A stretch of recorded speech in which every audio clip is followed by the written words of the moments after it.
Is Dr. Hakeem Oluseyi. He's an astrophysicist and author of A Quantum Life.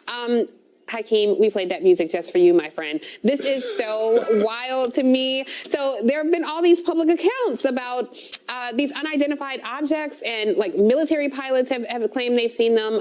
Other people have claimed they've seen them, and Politico has reported witnesses say they maneuvered so unusually and so fast they seem to defy the laws of physics. So you're here to tell us, breaking news for us, is there life out there other than us? And if so, why haven't they stopped by and said anything to us? Well, thank you so much for having me, Tiffany. I'm happy to be back again. The first thing I want to say is, what we cannot say anything definitely until we observe it to be true.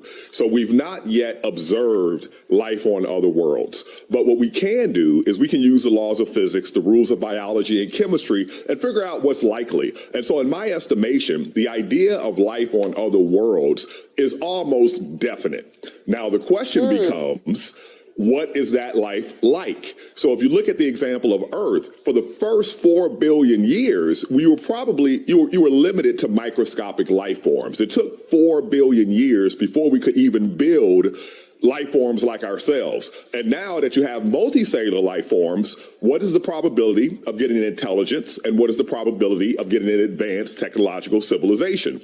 So chances are life is everywhere in microscopic form. Where there are planets that are at the right temperature to have surfaces that have liquid on them and are have the right atmosphere for abundant light to get to the surface of that planet, then you can get multicellular animals like ourselves and have the hope of getting an advanced technology. But here's the thing, an advanced technological civilization. But here's the thing, when we look at the atmospheres in our universe, we've discovered 5,000 planets around other stars. Atmospheres like ours that are completely transparent are incredibly rare. They're mostly super thick or completely absent.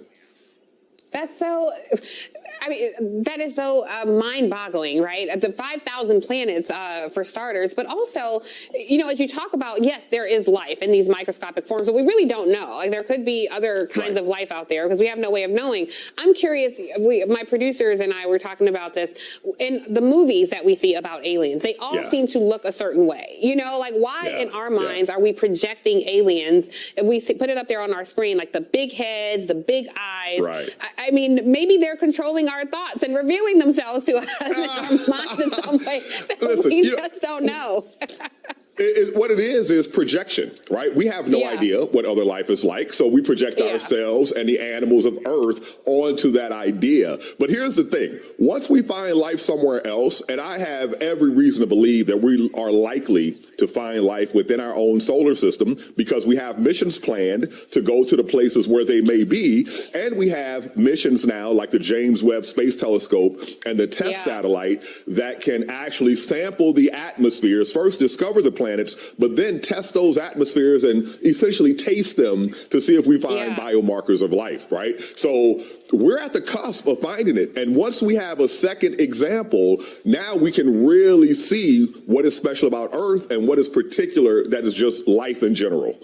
If you're a part of some group chat or some high security clearance where they tell you there's life, please text me on the side. I won't tell anybody you told me. I just want to know first before it happens. But you did talk about... You do realize we're on camera, but go ahead. Yes, it's okay. It's okay. People will forget. We'll do the little Men in Black thing and flash them out. They'll forget the whole thing. Neuralize them. You did talk about what's happening out there, and I do want to ask you quickly, we're running out of time, but astronomers have pierced this veil of darkness and dust at the center of our Milky Way, and the New York Times described it as a supermassive black hole, a trapdoor in space-time through which the equivalent of 4 million suns have been dispatched to eternity, leaving behind only their gravity and a violently bent space-time. This sounds like a sci-fi movie. What's the significance of this? Oh, this is massively significant because now we can study black holes in details in ways that we could not before. What the Event Horizon Telescope is doing and what the LIGO and gravitational wave observatories are doing, they're unlocking for us new eyes on the universe, eyes that can tell us give us deeper insights into how space-time works. And let me tell you, I've said it before, humans are dope. When we get these insights, we have a bunch of people that we call engineers that now go and take advantage of them. So the things that we see in sci-fi may actually become reality. And, we know things like warp drive are actually possible in our universe if we can find a source of negative energy density. So, we talk about, these two ideas are combined because if you look at the physics of interstellar travel and the notion of aliens, there's big problems with it. The distances are so long, you can't just travel through space at whatever speed you want because you'd get fried. So, this is the insight that could give us that.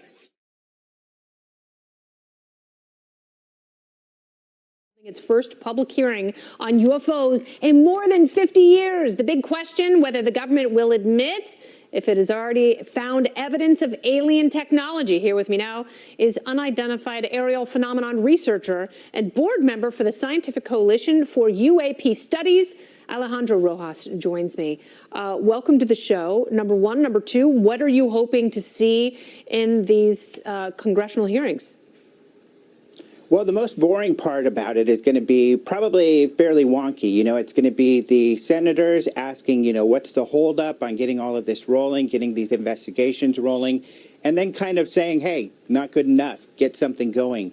So that part might be kind of boring and not revelatory, but it's exciting for someone like me because it's pushing the DOD to actually get something done where we see more than UFO reports. We've been seeing UFO reports for decades now. What we want to see is some real research and some collating of the data from the different agencies and also finding out what do they know in the first place. And what do they have?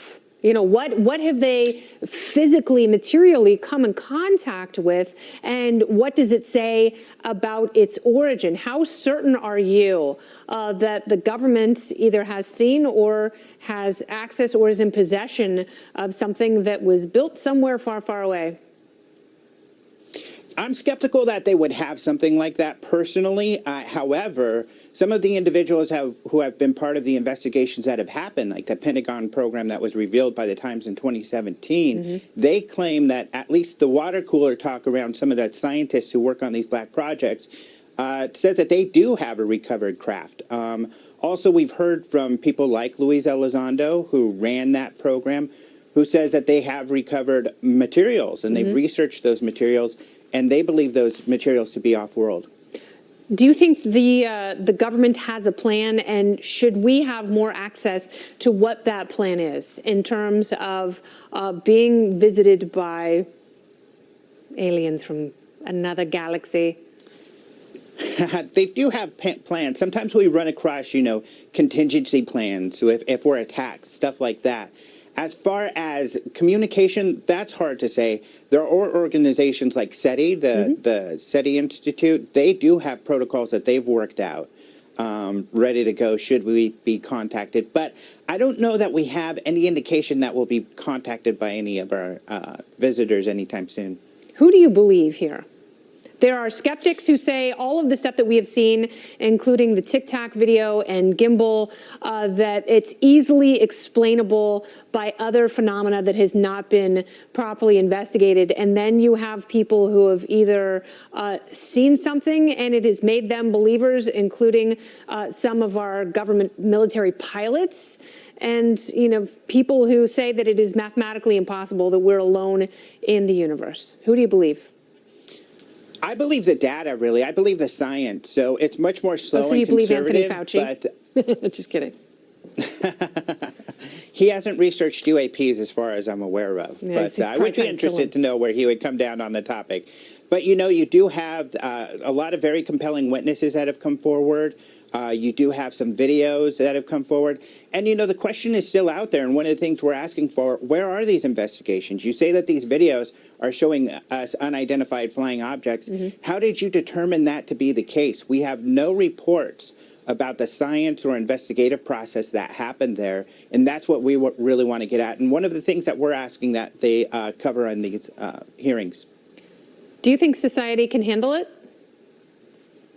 Oh, by far. The records show that, especially with the younger generations, especially, they assume that UFOs are aliens and that we're being visited by aliens all the time. It's really only, not even so much the media, but it's kind of Washington is the only one who's not on board with that idea. And it's great for someone like me who's been interested in this topic to see them getting on board, because what that's done is kind of legitimize this topic. So now organizations like mine, we're flourishing. We're getting more and more very serious then people, let's continue to have these conversations, because they're fascinating, they're necessary, and we deserve to have them. Alejandro, thank you so much for your time.